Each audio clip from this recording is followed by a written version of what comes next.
Welcome back to Forbidden Knowledge News. I'm your host, Chris Matthew. Today my guest is Max Hawthorne. First, a couple of announcements. Watch the Forbidden documentary, Occult Louisiana, right now on Tubi. We are starting production on our second film, Doorways of Perception. If you'd like to help with a donation, anything is greatly appreciated. We have links for you in the description, or you can visit supportfkn.com.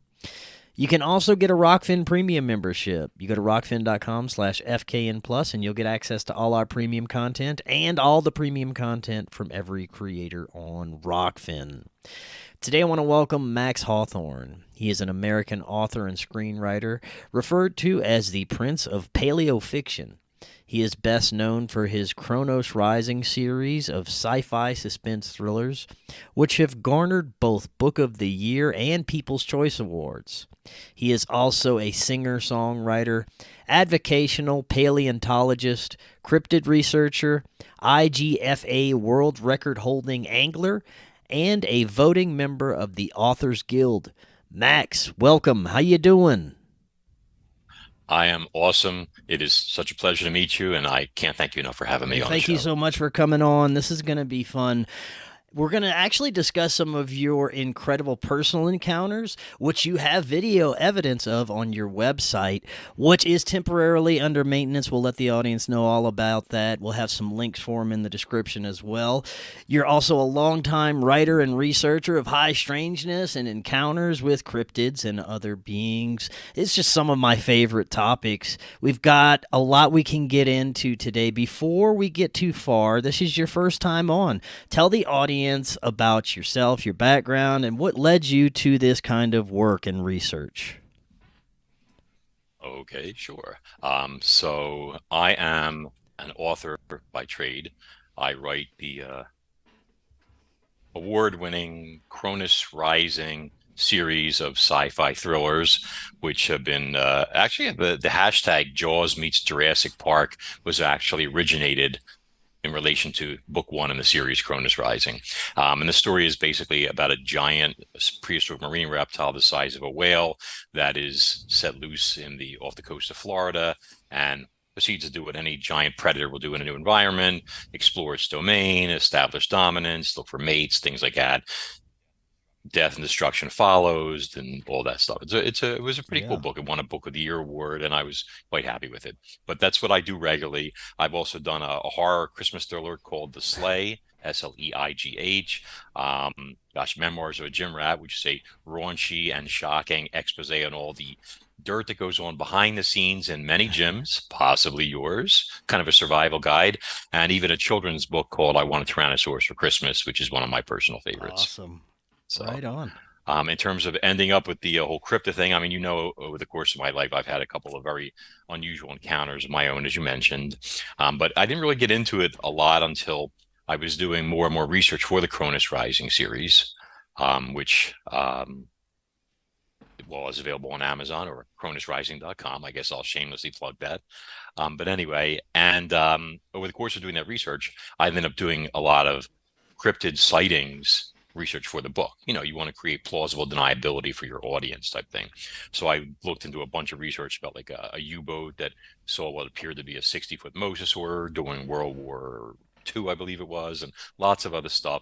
Eventually, I had met so many people and I'd done so much research, I ended up writing a book called Monsters and Marine Mysteries, which was my first Amazon #1 bestseller, believe it or not. And that has everything from research on mega sharks. And believe it or not, there are sharks out there the size of the one from Jaws 3. I've collected evidence and everything, even on the YouTube channel, and everything. Mega squid, octopuses big enough to eat whales, you name it, it's in there. I interviewed people who had experiences in the 70s that nobody even knows are still alive. I mean, it was just great. And eventually, though, this led into some of my own encounters. And then about a year and a few months ago, things got even more complicated when I had ended up getting an amazing entity on film behind a house where I was staying in Bucks County, Pennsylvania. And, well, you know the rest because you've sort of seen the video, and it just kind of spiraled from there. Right on. Now, when it comes to your interest in these cryptids, especially in the vast depths of the ocean, you have a lot of inspiration from being a world record holding angler, right? Yeah, I first started fishing when I was, I think, 5. My parents took me and my sister to stock trout, like river or stream or whatever it was.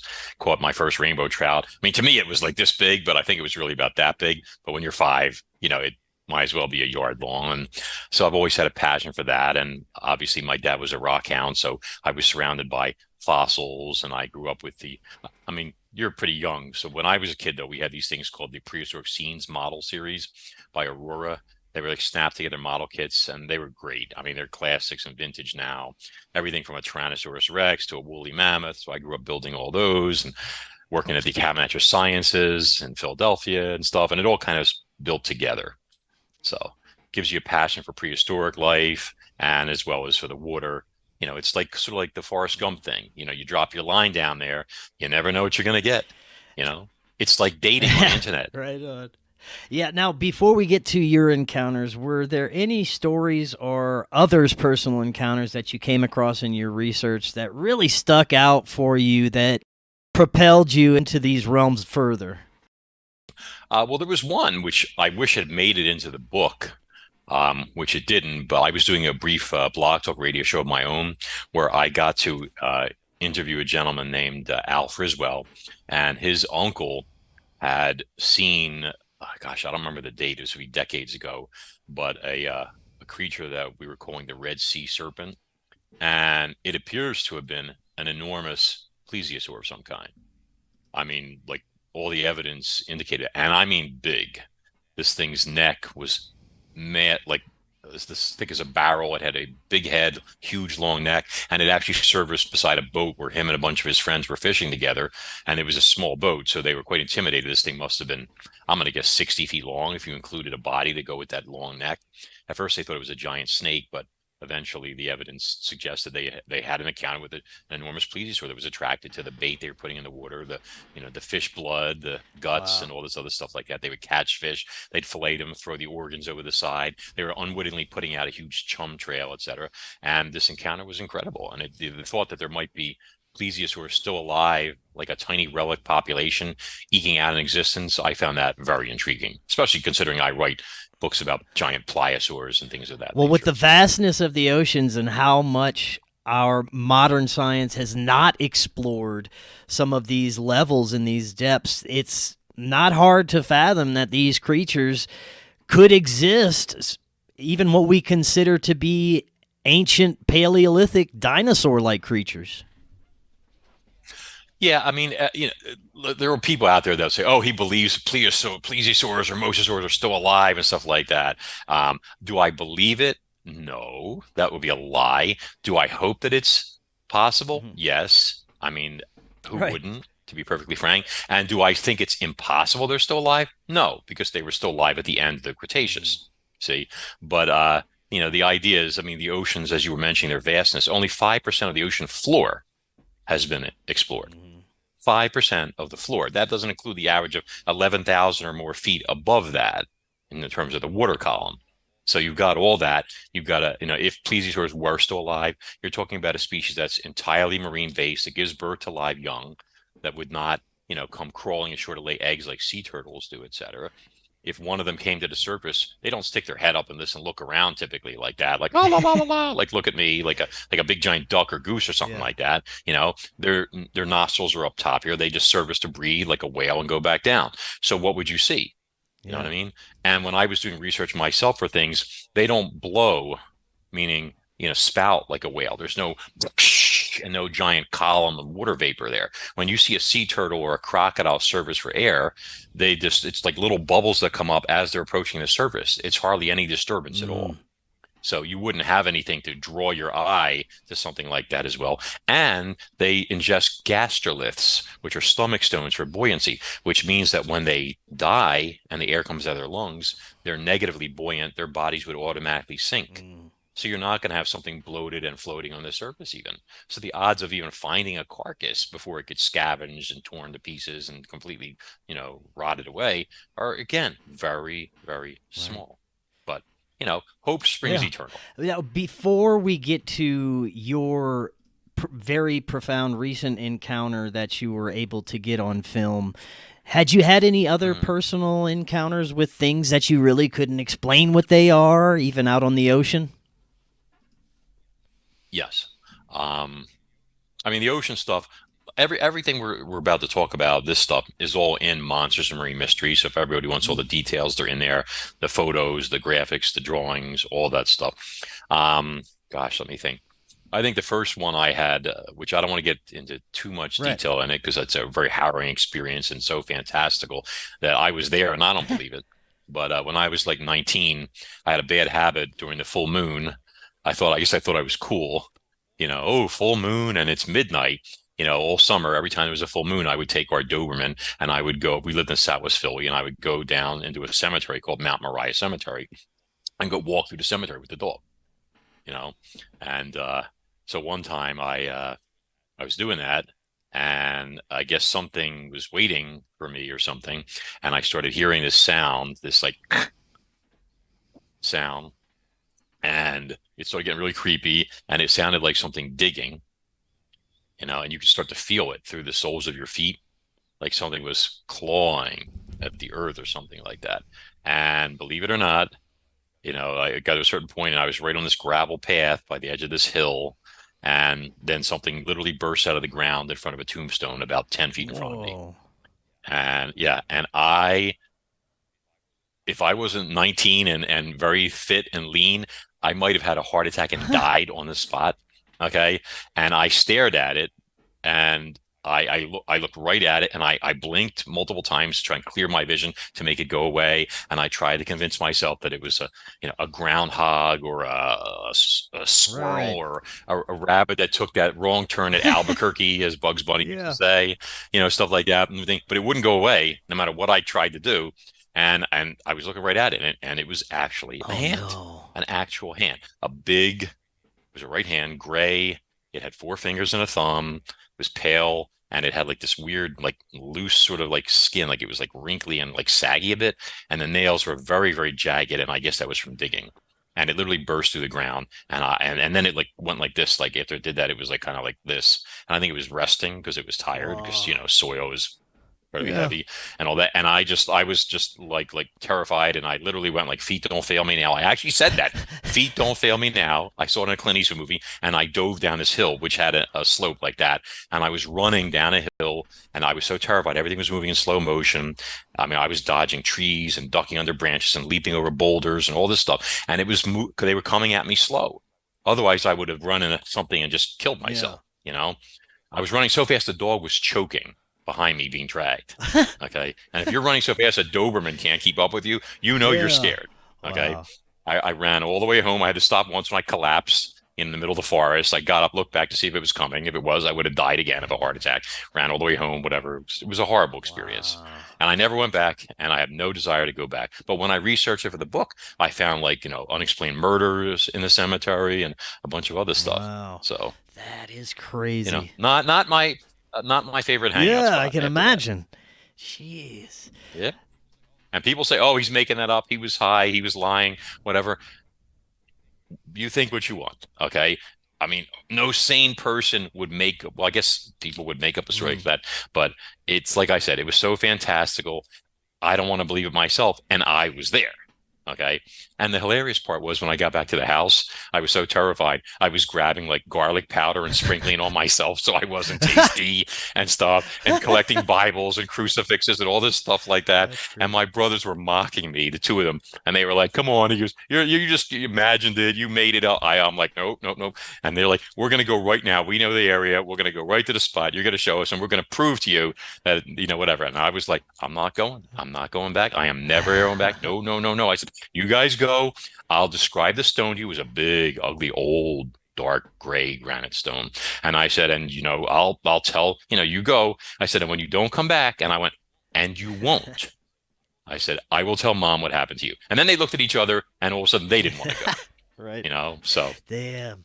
Which was a wise decision, because I don't know what this thing was, but I got the impression it was looking for a snack. Yeah.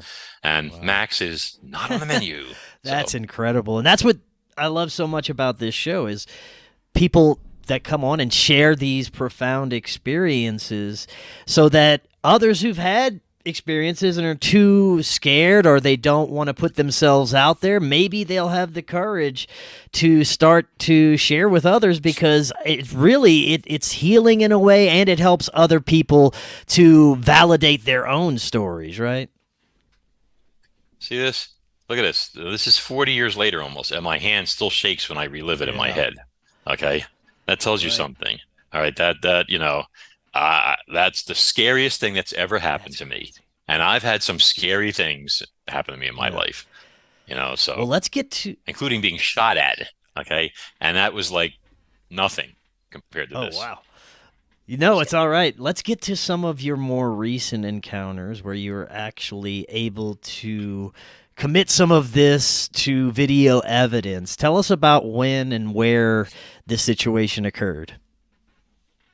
Okay. You're talking about for the site. Okay. Let me just give a quick intro then for the site to people. I have been blessed to be able to get some amazing things on video, and have started, after considerable thought, putting out a series of documentaries for everybody to see. I don't put them on YouTube because YouTube just makes money off people and pays peanuts, literally peanuts. Okay. So it is a pay-per-view type of thing, but it is not expensive. The subscription is only $9.99 a month. And if you just want a 2-day rental to watch a video, it's the price of a Starbucks coffee, let's say, or something. Okay. But anyway, so but the website is normally maxhawthorne.com. Okay. But the site is being revamped, as Chris knows. And it will be a few days. So if you see this and you go on there and you see a black screen, because my guys did not put up a sign like they should have, there's nothing to panic about. What you should do is go to my author site, which is kronosrising.com, KRONOS rising.com, and just click on to sign up for the newsletter. Once you're on the newsletter, as soon as the site is revamped and back up live, etc., I'm going to send out a mass email for everybody on the list. You'll be able to go on, check it out, join if you want, whatever makes you happy, etc. Okay, so that's the story first. So in terms of that, so we get any, and we'll have links for both those sites, right, easily accessible in the description. Cool. There's, like I said, there's going to be a series of these videos. The first one that's on there is called Caught on Camera, and it features footage of entity which appears to be an extraterrestrial. It was filmed by myself 2 Februarys ago. So about 14 months ago, let's call it. And what happened is, what led up to this, let's put it that way, is that back in November of 2016, to be exact, there was the first, like, I'll call it modern cryptid experience I had. If we don't count that thing in the cemetery, as I call it. But where my daughter and I, she was only 7 at the time, we're driving home from daycare in an evening. It was nighttime, late November. I think it was November 22nd of 2016. I have to check, but and like blustery night, some snow flurries, but they weren't sticking, and driving along through this development in a wooded area, and we saw something on the road ahead of us, which I thought initially was a box. And I said out loud, I said, uh-oh, I said, we've got something on the road, like a piece of debris, whatever. So I slowed to a crawl, and I approached it with the intent of straddling this box, which was about, just about yay big. And straddling, because obviously if it was a box of nails or something like that, you don't want to run it over. Nobody wants a blowout in, the middle of the night or something like that.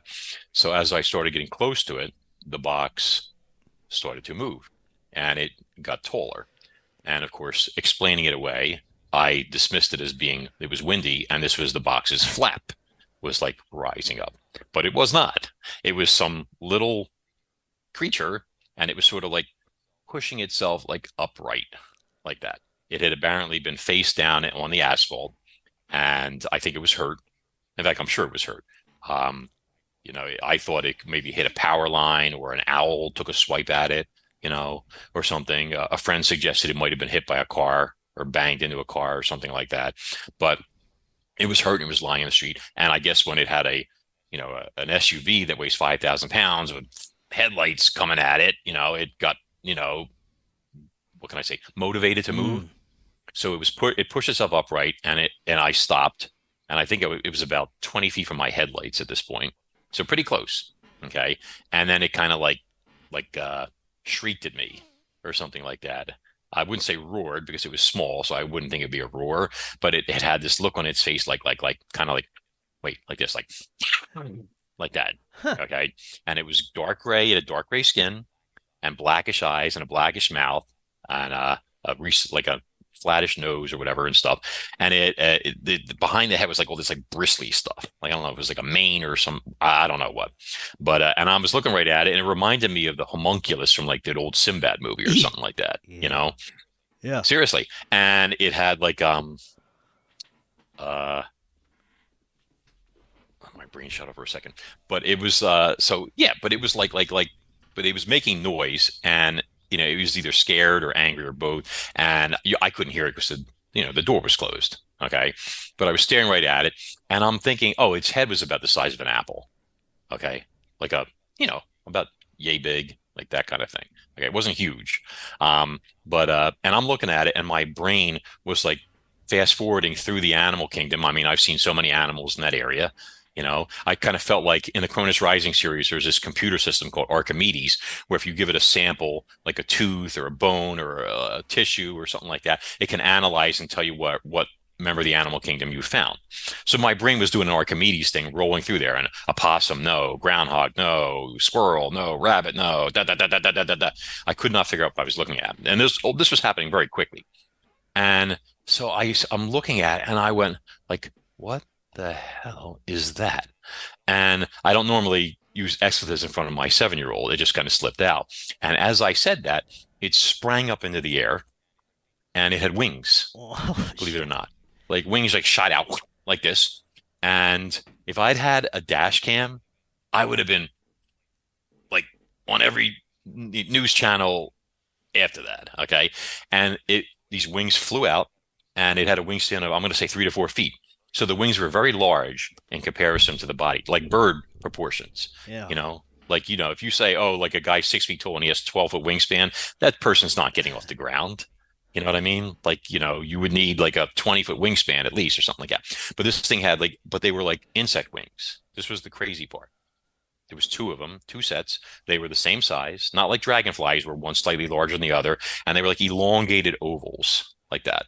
And they were vibrating like a hummingbird does, like, and holding position. And the crazy thing was, or the weird thing was that as it was illuminating my headlights, its appearance was different. On the ground, it was this dark gray, bristly looking thing. I'm sorry, I don't want to sound offensive, but like something that if you grabbed it, it would bite your finger off, okay, or something like that, And in the air, it had more of this like ethereal quality. It was kind of silvery and white and much more attractive looking, and the wings, I think this was courtesy of the headlights, like the light as they were like vibrating was like shimmering around the edges, like glowing like that, but they were transparent, and it was doing this stuff.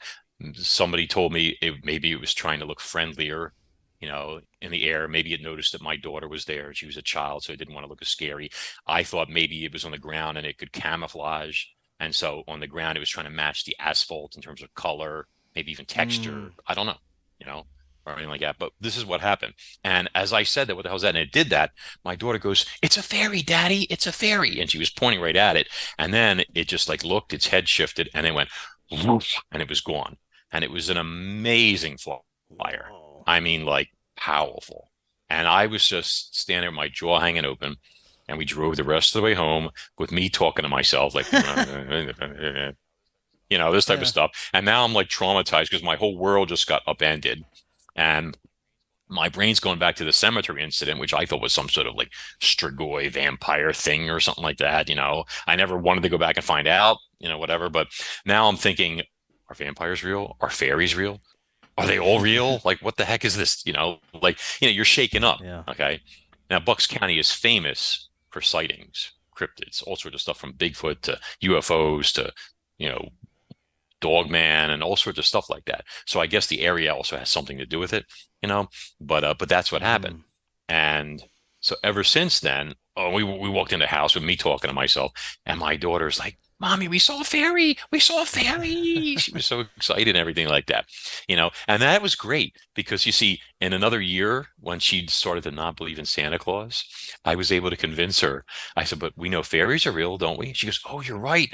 And I said, so she goes, so Santa's real too. So that bought me another 2 years or Right. so, something like that, you Oh, know. great. I think she's a little mad about Yeah. that now, but anyway. So, but that's what happened. So my point is that after that, I was like on this mission to try and get one of these things on video. So I started putting trail cameras around the area, in the woods, behind friends' houses, my house, wherever I could, trying to get footage and stuff like that.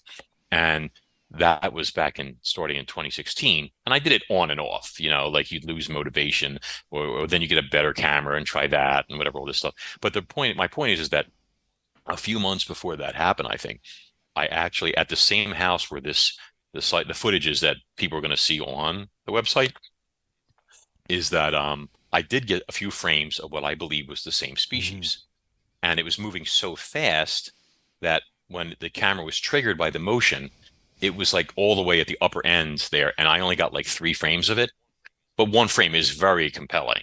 I mean, you can see like the head is sort of like ET shaped, like ET from the movies with black eyes, and you see these 4 big wings. Although the one in the video seems larger Mhm. than the one we saw, but I mean that could have been a juvenile or who knows what. So my point is I got that footage after years of effort and stuff, and so I was like there again and trying to get more. And you figure, okay, if it's this woods where this thing hangs out, maybe it has a nest. One of my friends was saying it was a brownie and they live in trees in squirrels, nests with squirrels and stuff like that. And I was like, okay. So, I don't know if I was really buying that either and stuff. But anyway, so, but yeah, that's what happened. And that led to what ended up with me getting the footage that is on the site Mhm. now. Now, before we get into that, a lot of these cryptids and strange beings are Mhm. now being studied as if it could be part of a similar phenomena when we're looking at extraterrestrials or even paranormal activity or even Bigfoots. Mhm.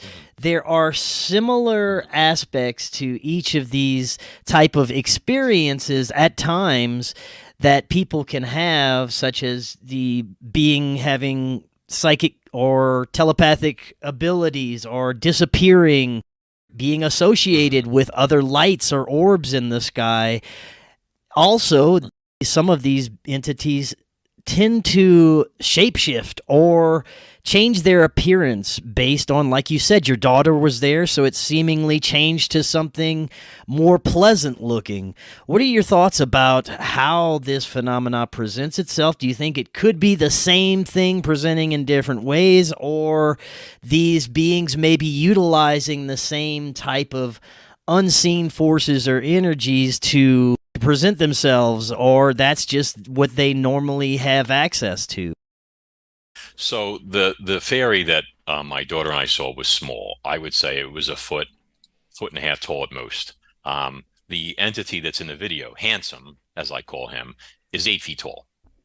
Okay, on the video I calculated I was estimating 7 feet based on focal length and things like that. But I have one of his footprints, and it is Sasquatch sized, except it has claw marks there, for non-retractable talons. And I was able to crunch the numbers, and yes, he's a solid 8 feet tall. So he's definitely not the fairy, and we can get into exactly what he is also. But I believe these beings are interdimensionals, which everybody talks about Mm-hmm. now a lot. They're not like some say, oh, it's a different vibration, a different frequency, whatever. Like we're third dimensional, they're fourth or fifth, this type of stuff, and that may all be true. I mean, there may be worlds within worlds all around us, and some areas there's nothing, and some areas there's tons. I mean, people say like if I'm sitting in this room right now, and the only sounds we hear and things we see are you and I and these microphones and our videos. But the truth is, you and I both know there are radio waves go bouncing all around here. There are television signals all around here, et cetera. So all that stuff, and just because we're not aware of them doesn't mean they don't Mm-hmm. exist. See, so but I believe that these beings come from different realms, let's Yeah. say, and they are able to uh, travel around here basically unseen, either cloaked and or because of their where they are, type of thing. They can sometimes be seen using a thermal cameras or can be caught on infrared cameras. This is all addressed in the video.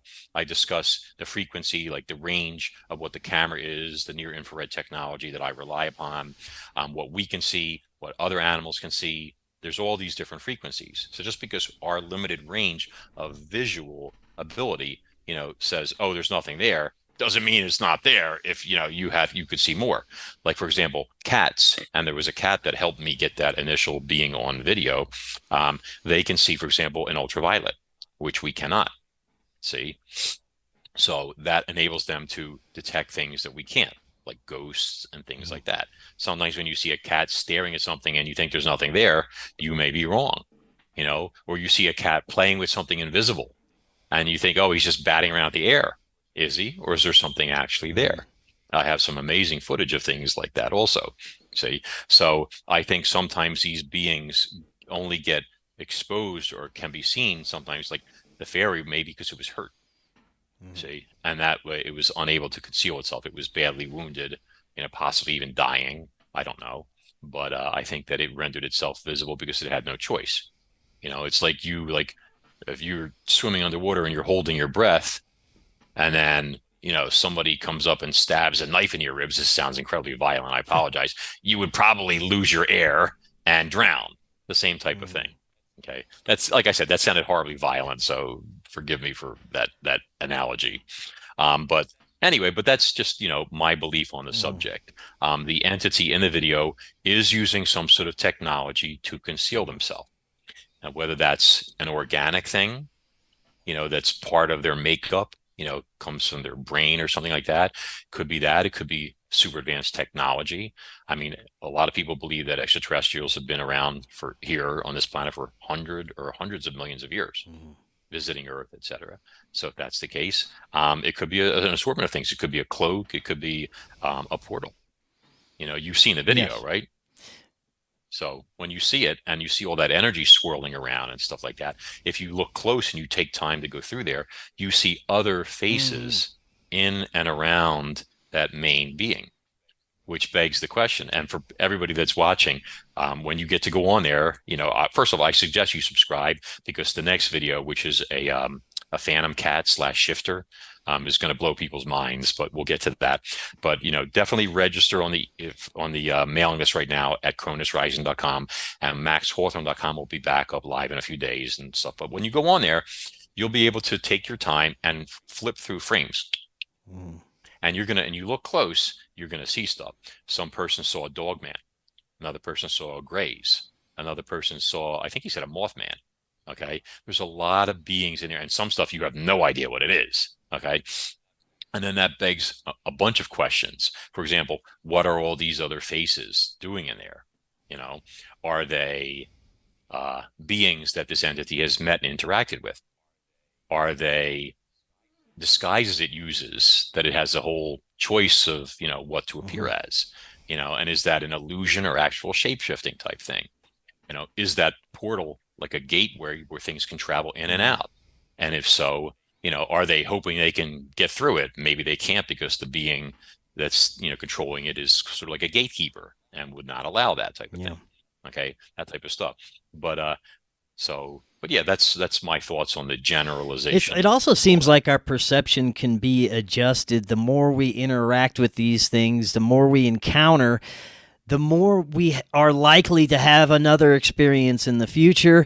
I've had plenty of guests that are contactees, experiencers, that have this initial experience with something, and it breaks open something in their consciousness, and now they're having all these other experiences, up to even being abducted and taken on craft. So I believe that your perception can shift to where you are able to get more and more glimpses of these things on the other side. What do you think? I think it's a matter of usually more of their choice. Meaning, I think there are certain individuals that they find more interesting. Maybe certain people have latent gifts, maybe that they're not even aware of, that they find interesting or intriguing, or they're curious about.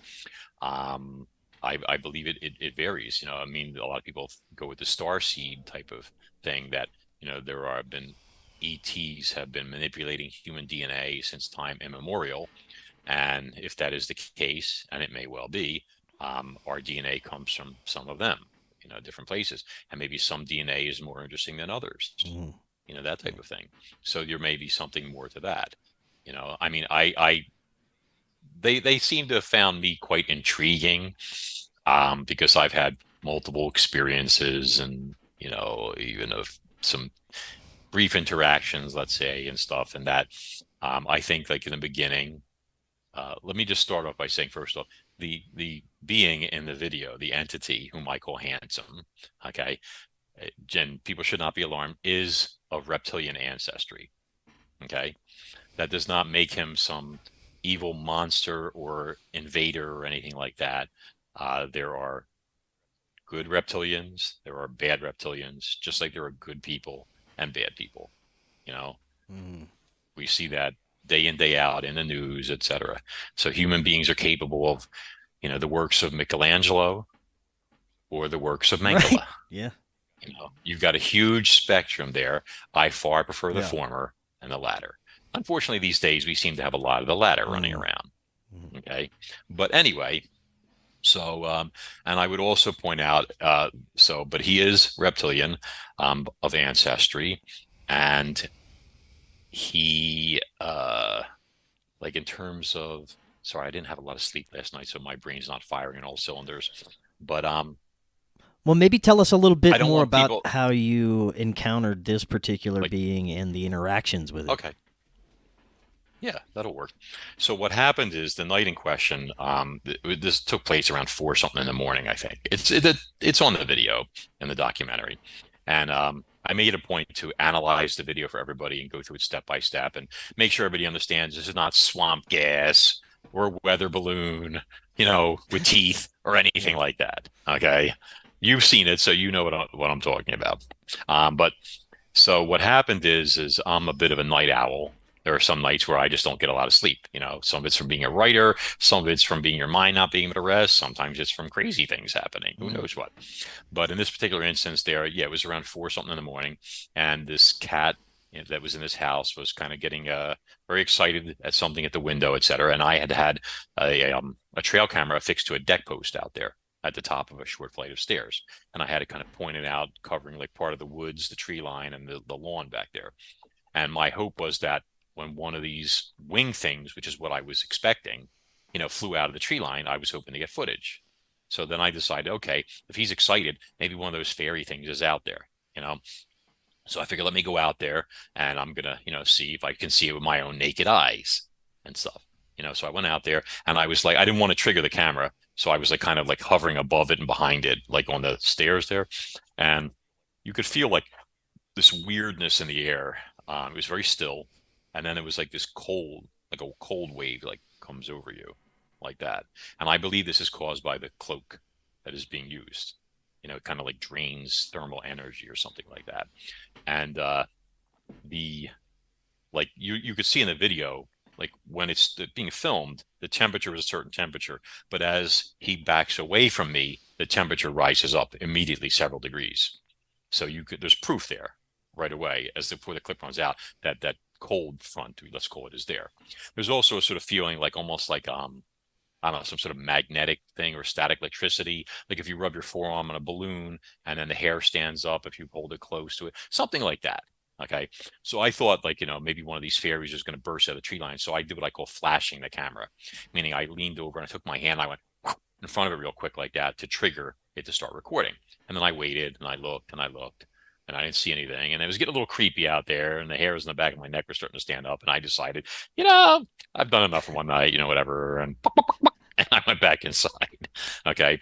And in the morning, though, following day when I brought the camera in, it had it had that footage, and you see how it is there.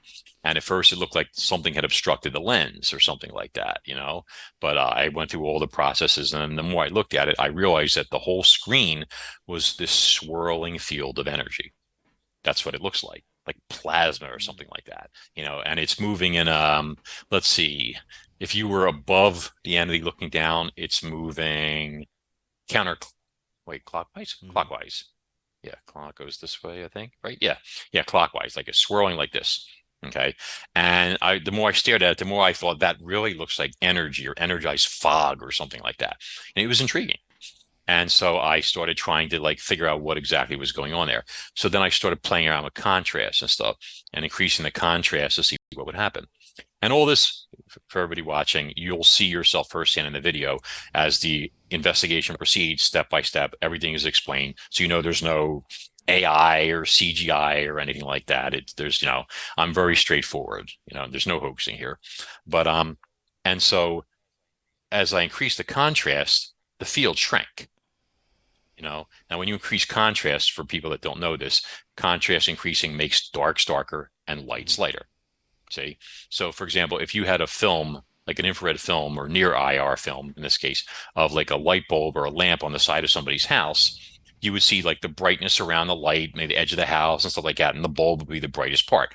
The more you increase that contrast, the more that field's going to shrink until eventually you might end up with just a light bulb silhouette, pure white. Understand? With everything else being almost black or black around it. Okay. So when I increased the contrast, say to 50%, the field shrank and now it's started to become humanoid in shape. And then I increased it to 80%. And then it became undeniably humanoid in shape. It was like one of those profile pictures. You see people on social media that don't have a profile pic, and it has the head, the neck, and the shoulders, sort of like that. Okay. In fact, if you want, you want me to send you, I guess we don't have time to do now. I should have thought of this ahead of time, but this is pre-recorded. So if I send you an image, will you be able to insert it? I can do that. Yeah. Okay. So I'm going to send you this image. So let's say you have the image up right now. Okay. This is like a sample frame, one of the, not the juicy frames. All the good stuff is obviously reserved for the documentary. But if you look at that frame, you can see automatically there's a silhouette of something there in that. And you can see some hints that there's some sort of shape inside of that. Okay. So then I started messing around, going through frame by frame or toggling every couple frames and stuff. And about midpoint through, I saw a face and I stopped. And I looked at it and I looked again. I'm like, what am I looking at here? And it was this is like my favorite part of the video, which I call the grimace shot. And I call it the grimace shot because the expression on the entity on Handsome's face is one where like he's grimacing and not in pain to me. This is more the look like, oh, I'm going to get in trouble for this. I know it. I'm on video. Like I'm going to get written up. I'm going to get suspended. I'm going to get fired. Something to that effect. Okay. Because you see early on when you first see him, he's looking off to the right, like his right, my left. And then he turns, and I think there's a moment I pointed out where his eyes pop. And I think he realizes there's a trail camera pointing at him, so that's indicated also.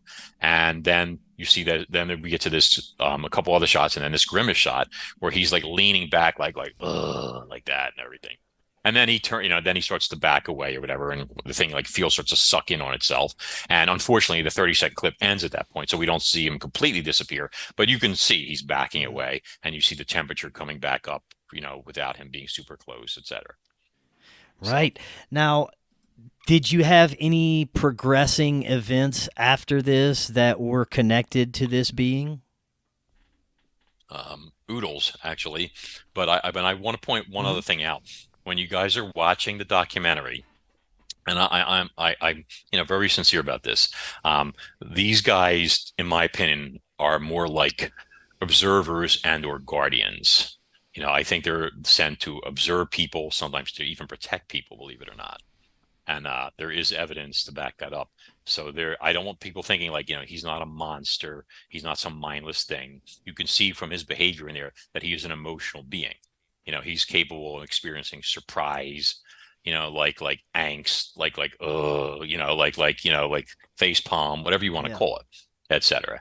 Okay. So that's the first thing. The other thing is he looks very scary in the images there. And the reason for that is that this field, whether it's a portal, whether it's just a cloaking device of sorts, whatever it might be, in order for him to remain invisible, it appears to function by stripping away the image, like an MRI or a CAT scan. I've said this on interviews before. So when you see him, it's like the tissue has been stripped away, like as if you were like in front of an X-ray or something like that. So there are parts of the video and you've seen it, where it looks like a skull almost. and there are parts of the video where there's more meat on the bones, etc. So even the grimace shot, the epidermis appears to have been stripped away. So you can see like the scaly tubercles on the brow ridge and stuff. You can see the heavy cheekbones and the jaw, and you could see like the teeth, which are sharp and stuff, but it comes with the territory. But my point is he looks far more menacing than he would be normally if he was fully clothed, let's say. Just like as if you and I were sitting here talking and I was missing all my skin, I would be pretty frightening, like something from a Hellraiser movie. Okay. So I just want to point that out to people so they don't start thinking like, oh, this type of stuff, because I have a follow-up video where I have images of him fully scaled, and he's much more enigmatic appearing and such, and, put people's fears at rest, I guess you'd say. So, but so you were asking, I was asking about your further that interactions with this being and some of the events that followed. Well, I think there are at least two of them that, were in that area. And I say that because at one point, for example, I was in my house, in my office, and my house abuts the woods. It's not as heavily wooded as like that area, let's say. But and one of our big Siberians was at the window, and it was like summertime, and he was like, he wanted out there. He was like, I see something exciting. I want to get to it. And I heard like these two, I don't like to say creatures because I find that like to be a negative term, but let's just say two creatures or two entities, two whatevers were out there, and they seemed to be talking back and forth. And it was like these sort of like deep clicking stuff, like, and then like back and forth type stuff. And I was like, and Olaf could see something. He could see them. And he wanted out there. And I'm like, nope. That's way too big for you, buddy. But I'm like thinking, if they're thinking I'm going out there, I'm not stupid. I'm not going out there. So you can forget it, that type of thing. I was, back then I was still a little wary of them, in terms of like their whole game plan and persona, that type of stuff. But I don't think they were happy in the beginning that I had the footage. I think they went on this scare campaign to kind of intimidate me a bit and get me to back off and stuff like that. Because, and you're easy to find, just as like once, like they know who you are or whatever and stuff, it's like here we can go online, do a search and find people. I'm sure for them it's infinitely more simple. But like one time I was like in bed and I was like starting to fall asleep and I was like half awake, and then something roared in my ear. This ear, I was lying on this side, and it was definitely trying to scare me. Almost sounded like a lion. And I'm like a crabby person when I sleep. I don't like being bothered because I don't get enough sleep. And I literally just looked over my shoulder and I told whoever was there to go blank their mother. Understand? Yeah. We're not going to use that on here, but I literally said it. And I would imagine he must have been like, wow, he ain't afraid of no ghost, this type of stuff, etc. But there were a few creepy incidents like that, but then it sort of like calmed down. And there were a few practical jokes and stuff, which were funny and annoying as anything, etc. and all that. But I think after they, were observing me and seeing what I was working on and seeing that this was a very scientific type of study and very impersonal and none of this, spreading, misinformation or fear or anything like that type of stuff. I'm not trying to sensationalize anything. I just tell it the way it is. So now go ahead. I'm sorry. I was just going to say, other than the footprints that you were speaking of earlier and the strange manifestations that would occur, have you come across any physical evidence that these beings have left behind? Well, first off, I have several other videos, infrared videos of them. And I think one of them, like I said, was a practical joke one where he came up on the camera. It wasn't him. It was the one I call Smiley. And that's because of what he did. And he approached the camera with his cloak and everything. And the cloak was very intense this time. It was very hard to see through it. I mean, you can see some stuff here and there, but it was much more fortified than the first cloak. Okay. And then like he smirked right at the camera. And you only get like half his face, like this half. Okay. But it's there. Okay. Cheek contracted, big smirk, almost like the Joker, that kind of thing. It was a little intimidating, to be honest, because again, back then I didn't know what they were up to. Like, was this like a threatening smirk? This is, I'm going to get you smirk. Was this like, haha, Pratt's a joke, or you can't see this cloak thing? Ha ha ha. Like, were they experimenting to see what was visible, what was not? I didn't know. So there's that also. The footprints were very interesting because they appear to be hunting deer there, because I've got several clips, one in that exact same spot, literally like 30 feet. Those tracks were 30 feet from this camera. And the night before, where a deer was standing there in the infrared, and then also it turns, and then for no reason it runs for its life. It sends something, but there's nothing there to see. That, coupled with the tracks being right there, strongly suggested that, one of them was hunting deer for, sustenance, that type of stuff. Right. Have you had any other beings that you came into contact with besides this particular reptilian? A few. Yes. Let's put it this way. The next video, like I mentioned, is going to be a phantom cat. And that's this one's great. See, they call them British big cats, or alien big cats, or whatever. People keep reporting. You see sometimes in the news. I just saw one in Bucks County, like in the last year, where they showed footage in some park, and somebody had filmed a very large black cat from a distance. And the police said they couldn't find any evidence of it, and they said it was probably just a big house cat. Well, I have footage of one of these things up close and personal, and I know what it is, and it's not a cat, at least not all the time. A cat, let's put it that way. But that's going to be the next documentary. So yes, I've had encounters with some things, and some have been pleasant, some have been less than pleasant, etc. But I try and run a tight ship. I make sure, that I don't want my house being invaded or anything like that. I don't want anything lurking around the house or anything like that. And usually, if you put out rules with these type of things, they're usually followed. I believe they function with a code of conduct. Let's put it that way. Because if they don't have rules, etc., how would I have gotten away alive with the footage, let alone multiple footages? You know what I mean? Without, I should be dead. If they were like monsters, or had no laws or anything like that, they were just going to cover things up. Let's get rid of him. This type of stuff. And I'm I'm old and fat, and I'd be easy. So. Do you have any further insights into what we're experiencing with these shape-shifting animal creatures? I've had plenty of researchers and experiencers talk about not only big cats that seem to be etheric and shift into different things at times, but coyotes and dogs and other animals that seem to appear in different ways. What do you think is going on with these things? I think that this is probably some of these interdimensional creatures that get out of portals, slip past, whoever's guarding them, let's say, or something like that. Maybe they're not supposed to be running around, and they're running around the woods and feeding on animals and stuff like that. And they're legitimate shifters. They can change into different things, like a cat or a canine, like a fox, maybe a hyena, different things like that. They can change appearance, that type of stuff. So they can most likely take on a physical properties when they're in our realm or our dimension. And when we're seeing them possibly between dimensions, they seem to be more etheric at times. Do you think that's what's happening? Well, I think it's that they are either physically here, or they're leaving, coming or going, that type of thing. But they're definitely, I think these shifters are definitely able to physically be here, because if you're going to prey on a deer or some other animal, you need to be physically here in order to do it. See, that type of stuff. So people have told me that hunters have been attacked by them. Doylestown is famous for dogman sightings, and Doylestown is in the general area, where I live, or at least not too far of a drive.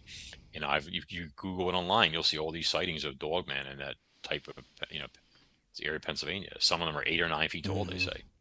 The couple instances I read where families were coming home from high school, the mom picked up the kids, and she's got 2 teenagers in the car driving down a country road or whatever, heading home. And all of a sudden this upright canine runs across the road right in front of them, and then leaps 20 feet into the trees. 20 feet into the trees.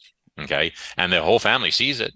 That can't be a guy in a suit who's jumping 20 feet into trees. I haven't done that even when I was scared and running from the thing in the cemetery. I didn't do that. I could have run on water. I was moving so fast, but not that. Yeah. So Well, right now it's very interesting. Even though there's a lot of fake videos and AI and nonsense going on out there, we have some incredible footage like that of yourself that is being put out right now. And we have more and more people that are seemingly coming into contact and experiencing things like this. Do you think this is because we have access to this technology on a regular basis and more people are becoming curious and actually capturing these things? Or do you think it may be something that is happening more and our collective perception may be opening a bit? I think it's a combination of things. I think that our technology is improving, that we're able to see more, number one. I think that some people are becoming more open to the topic and are becoming more observant and not dismissing things that they might normally have dismissed before. And I think that the government is starting to realize that it's sand against the tide and things are going to eventually come out, no matter how much they might not want it to. And I believe that a lot of these beings want to see humanity, the human race, improve and evolve in a more positive way. And maybe they're trying to, in dribs and drabs, make people aware too, without spreading mass hysteria, things of that nature. The stuff I have is very methodical, very analytical, very science oriented, you know, and that's what I try to do. I mean, there will be trolls out there to say, "Oh, he's a pseudo-scientist." That's like calling somebody a conspiracy theorist these days. I take that as a badge of honor. But the truth of the matter is, this pseudo-scientist solved the mystery of plesiosaur locomotion. This pseudo-scientist solved the reason as to why those plesiosaurs had long necks. And this pseudo-scientist is the one that figured out that the megalon shark as an adult was pretty much a scavenger.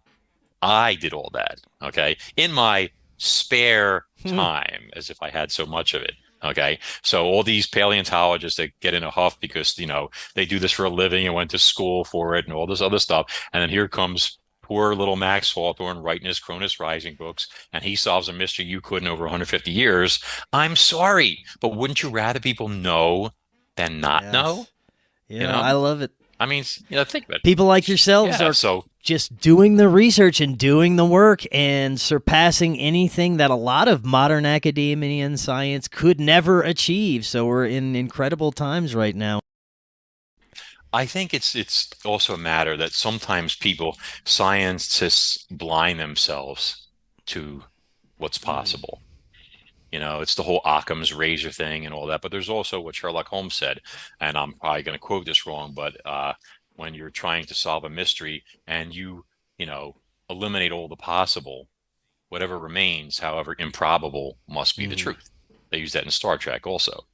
So I think Spock said it at one point. So if you take that, if you look at like this first video, and you take away the fact it's not rain, it's not mist, it's not fog, it's not a weather balloon, it's not a light reflection off the lens, this type of stuff, etc.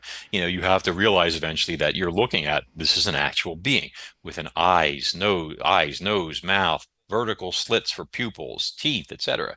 It's an actual being. Okay, an entity. It's not, my imagination or wishful thinking, and it's not a hoax. I hate hoaxers with such a passion.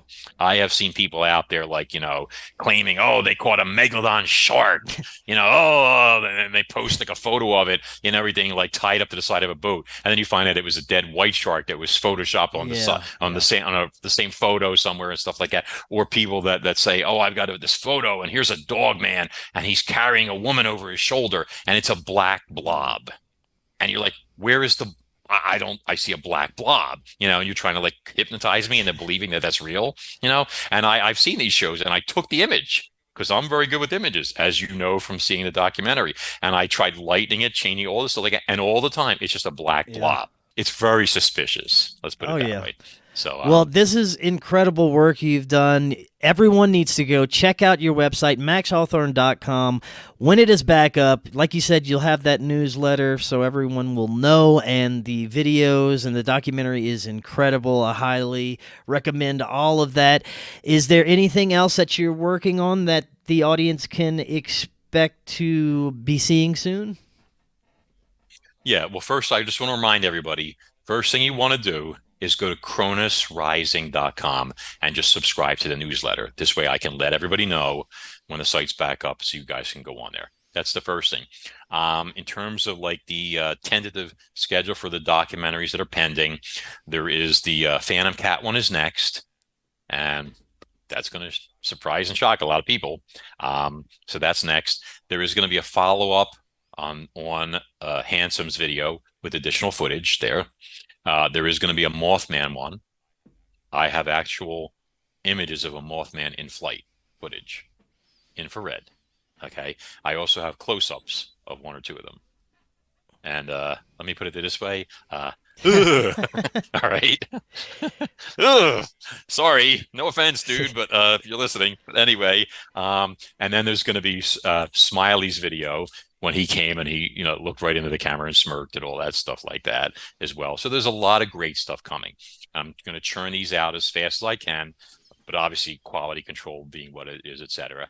So, you go to the site. I recommend this the $9 subscription, and you'll have unlimited views. You'll be able to watch everything as it comes out, all at the same time, whatever, as many times as you want, all that stuff. Excellent. You won't be missing out. And like I said, this stuff is the real deal. Make no bones about it. There's no hoaxing. There's no juxtapositions. There's no, it is what it is. And it's real, and it's incredible.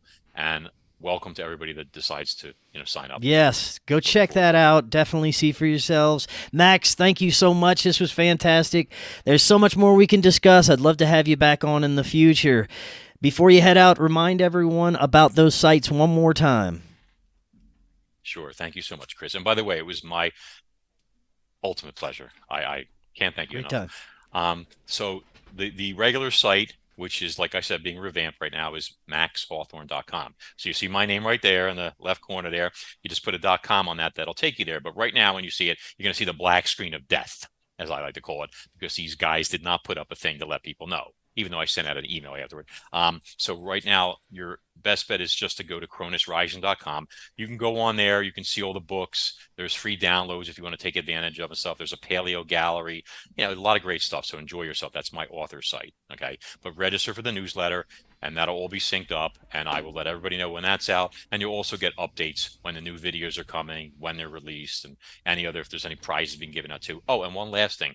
On my Facebook page, there's a group I do, two of them. One is the Cronus Rising novel series, which is an actual fan page. I don't run it, but it has a lot of great stuff on it, shared from other groups and from the other group. But I have a group called Monsters and Marine Mysteries that's on there on Facebook. So you want to sign up for that if you can, because every Thursday, assuming I remember, because I'm a little stunad, but I'm doing what I call Thermal Thursdays, and I'm sharing a thermal I've taken of Lord knows what.